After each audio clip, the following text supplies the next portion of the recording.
একটি ছোট্ট গ্রামে এক মহিলা তার মেয়ে তিয়াশাকে নিয়ে থাকতেন। তিনি স্কুলে পড়াতেন আর প্রতিদিন সকালে রান্না করে মা লক্ষ্মীকে খাবার নিবেদন করে তারপর সে কাজে যেতেন।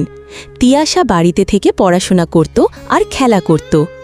একদিন মা তিয়াশাকে বলল, আজ আমি একটু তাড়াতাড়ি বেরোবো, রান্না করে রেখেছি, মা লক্ষ্মীকে খাবার দিয়ে তুইও খেয়ে নিস। তিয়াশা খুশি মনে মায়ের কথা শুনল।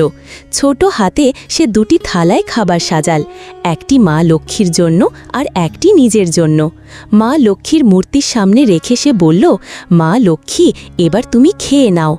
কিন্তু মূর্তির কোনো সাড়া নেই, খাবার যেমন ছিল তেমনই পড়ে রইল।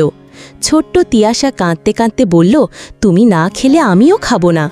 ছোট্ট তিয়াশার নিষ্পাপ ভালোবাসায় মুগ্ধ হয়ে মা লক্ষ্মী সত্যি আবির্ভূত হলেন আর বলল, খাবারটা ঠান্ডা হয়ে যাচ্ছে তো। আর তিয়াশার সঙ্গে বসে একসঙ্গে খাবার খেলেন। সেই দিন থেকে মা লক্ষ্মী রোজ তিয়াশার বাড়িতে আসতে লাগলেন। আর তুমি এখনও কমেন্টে জয় মা লক্ষ্মী লেখলে না?